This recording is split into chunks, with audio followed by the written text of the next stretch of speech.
Back then, I used to live in a small town in Texas. Summers there are always unbearable, but that year, it was different. People were saying it was a record-breaking heat wave. Even that night, the temperature wouldn't drop below 105 degrees Fahrenheit. My AC was running at full speed, but the room still felt suffocating. I lived alone in a small apartment. It was around 2 a.m. when I suddenly woke up. At first, I didn't understand why, but within a few seconds, I noticed something strange. A burning smell inside the room, like burnt flesh. I sat up immediately. I thought maybe there was a fire somewhere outside. I walked toward the window, but outside, everything was still, unnaturally still. No wind, no sound, not even insects. That's when I noticed something. The glass of my window had condensation on the inside, like someone had been breathing hot air onto it. My heart started pounding. Slowly, I reached out and touched the glass. It was hot, unnaturally hot. And then I heard something behind me. "It's too hot." I froze. There was no one else in my apartment. I slowly turned around. No one, but I heard it clearly. I tried to calm myself. "Ryan, it's just the heat. Your brain is messing with you." But right then, the AC suddenly shut off.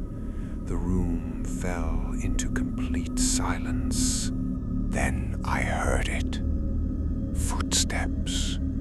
Someone was walking right outside my bedroom door. Step, step, step. I stared at the door. I could see a shadow under it, but something was wrong. The shadow was moving like smoke. Fear took over, but I forced myself. Open the door. It's nothing. I walked to the door. My hands were shaking. I opened it. No one there.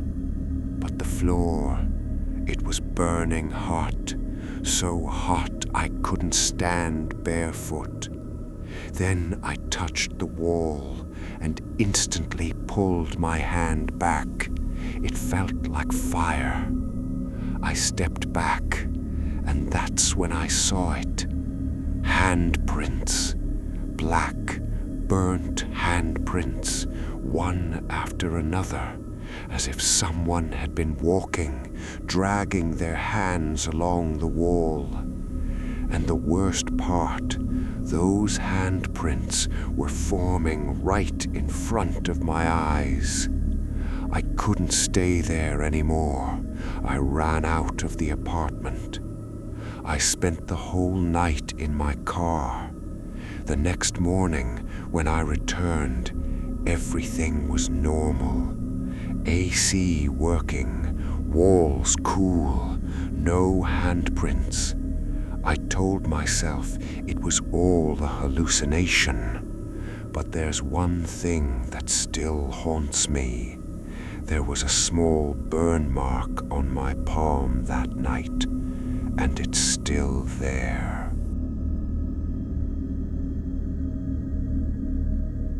My name is Jessica Carter. I grew up in California. During summer, we spent most of our time in our backyard pool. That day was no different. It was around 100 degrees Fahrenheit. My younger brother Ethan and I were playing in the pool. Suddenly, Ethan said, "Jess, You ever feel like someone's under the water?" I laughed. "Stop it. Don't be creepy." But he was serious. "When I go underwater, it feels like someone's looking at me." I ignored it, but a little later, I went underwater myself. And that's when my chest tightened. There was a shadow at the bottom of the pool, but it wasn't just ours. There were 3 shadows. I came up instantly. I told myself it was just light distortion, but Ethan was staring at me. "You saw it too, right?" I didn't answer. That afternoon, we got out of the pool, but that night, I couldn't sleep. The heat, the sweat, the discomfort. Then I heard water outside. I looked through the window. The pool water was moving, like someone was swimming. I thought, Ethan. I rushed downstairs, but when I got outside, no one. The pool water was still moving, slowly but clearly. I stood there, frozen. Then a hand came out of the water, dark, swollen, like a dead person's hand. I screamed and ran back inside. The next morning, my dad decided to drain the pool because both Ethan and I had seen something. When the water was completely gone, we all looked down. At the bottom of the pool, there was a stain shaped like a human body, as if someone had been lying there for a long time, but there was no body. No one could explain it. We never used that pool again, but sometimes, on hot summer nights, I still dream of it. I'm underwater, and someone is staring at me. My name is Daniel Brooks. I used to work a delivery job. One summer, I had to drive through a desert highway in Nevada at night. That road is empty during the day. At night, it's worse. The temperature was still around 90 degrees Fahrenheit. It was about 1 a.m. Just darkness and hot air all around. Then I saw someone ahead, a man standing by the roadside. That alone was strange. I stopped the car. He walked toward me. His skin looked oddly dark, dry, and his eyes empty. He said, "Can you give me a ride?" I hesitated, but I let him in. He sat in the back seat, silent. Then he said, "It's too hot. I died out here." I forced a laugh. "Yeah, it's crazy hot." But he said again, "No, I actually died here." My hands went cold. I looked in the rearview mirror. He was staring at me, no emotion. I was about to say something when suddenly the temperature inside the car shot up. The AC stopped working. Sweat started pouring down. I said, "Hey, AC's not working." No response. I looked in the mirror again. The back seat was empty. No one there. I slammed the brakes, stopped the car, looked around. No one. But the seat, still warm, as if someone had just been sitting there. I didn't stop again. I drove straight into the city. The next day, out of curiosity, I searched online. There was an incident on that highway. 5 years ago, a man died there from heat stroke. His name, Daniel Brooks. That's when I realized the man I gave a ride to that night could have been me. I was very young back then, maybe around 10 or 11 years old. Behind our house, there was a large mango tree, old, with a thick trunk and branches spreading so wide it felt like it covered the entire sky. People in the village always behaved a little strangely around that tree, but at that age, I didn't understand why. My name was Daniel. During summer vacations, I spent most of my time playing under that mango tree in the backyard. In the afternoons, when everyone else would be asleep, the whole place became eerily quiet. The only sounds were the distant chirping of insects and the soft rustling of leaves. The first day I noticed the crow, it was extremely hot. I was sitting alone, playing with a broken ball. Suddenly, I heard a sound above me. Caw, caw. I looked up and saw a crow sitting on one of the branches, but something about it made me uncomfortable. Its eyes, they didn't look normal. Crows' eyes are usually black, but this one's eyes were a pale gray, almost like human eyes. At first, I thought I was imagining things, but it kept staring at me in a way that felt personal, like it knew me. Over the next few days, the same thing kept happening. Whenever I went near that tree, the crow would show up, always sitting on the same branch. I never saw it fly in, never saw it anywhere else. One afternoon, I gathered some courage and threw a small stone at it. The stone hit the branch, but the crow didn't move, not even a little.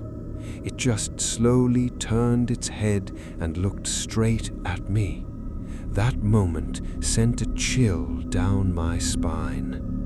There was something in its gaze, maybe anger, maybe sadness, but more than anything, there was a strange familiarity. That night, I had a dream. In the dream, I was standing under the same mango tree. Everything around me was pitch dark. Suddenly, the crow flew down from the branch and landed in front of me. Then, its face slowly began to change. It turned into a human face, an old man. His eyes were the same gray as the crow's. He looked at me and said just one thing: "Leave this place." I woke up immediately, drenched in sweat. The next morning, I told my mother everything. At first, she brushed it off, but when I mentioned the crow, her expression suddenly changed. She said, "Don't go near that tree anymore."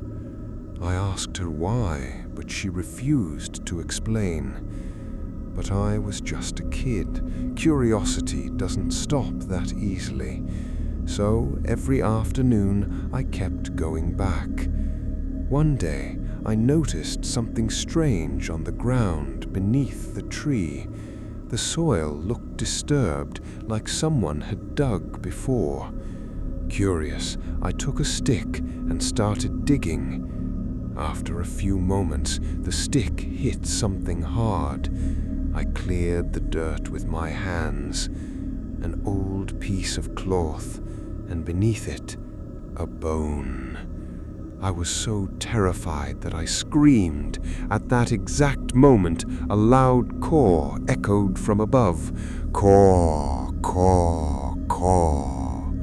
I looked up and saw the crow flying down toward me, but this time the way it moved wasn't normal. Its wings looked slightly twisted and its eyes were locked onto mine. I ran back into the house as fast as I could. That evening, an elderly man from the village, Mr. George, came to our house. My mother told him everything. He listened quietly and then said, "Many years ago, someone was buried under that tree, but the burial wasn't done properly, and the soul never left that place." My body went cold. I asked, "The crow?" He paused for a moment and said, "Not all souls remain in human form. Some become something else." I couldn't sleep that night. The next morning, I saw that someone had been to the tree. The ground had been freshly dug again, and in that spot there was now a small wooden cross placed in the soil. After that, I never saw the crow again. Everything slowly went back to normal. But there's one thing I've never been able to forget: those eyes. Because many years later, when I was in college, I was sitting in the library one day.